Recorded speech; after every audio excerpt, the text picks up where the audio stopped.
They called him a homeless man, but the letter in his pocket told a very different story. They found him early in the morning, just as Lagos was beginning to wake.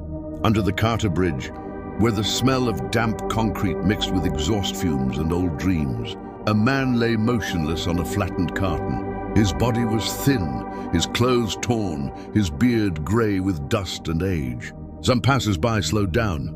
Most didn't. In Lagos, death often competes with traffic for attention. The police arrived quietly. One officer knelt and checked for a pulse. He shook his head. "Another one," he muttered. They searched the man's pockets for identification. Usually there was nothing, no ID, no phone, no name. Just empty pockets and forgotten lives. But this time the officer felt paper, folded neatly, protected carefully in the inner pocket of a faded jacket. At the top, written in shaky handwriting, were the words, "For my daughter, please give this to her." And beneath it, Zainab Abdul. Zainab Abdul was 23 and living in Surulere, struggling through her final year at a private polytechnic. Life hadn't been easy, but she was determined to build something better than what she'd known.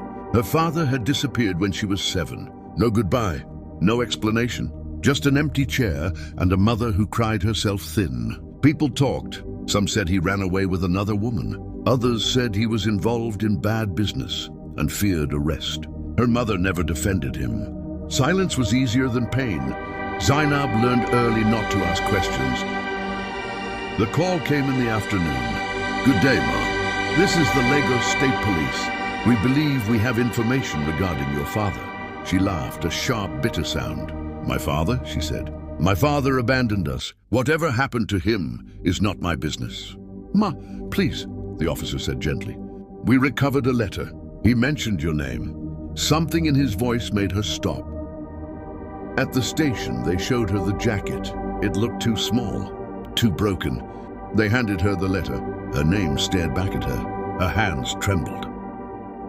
"The letter, my Zainab. If this letter has reached you, then I have finally lost the fight to stay alive.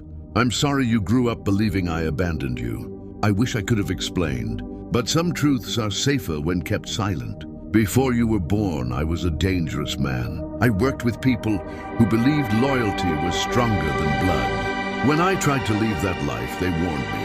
Anyone I loved would pay the price. Soon after you were born, they started asking questions about my family. About you. That was when I knew I had to disappear." Zainab's breath caught. Her father had never been mentioned without anger. Now his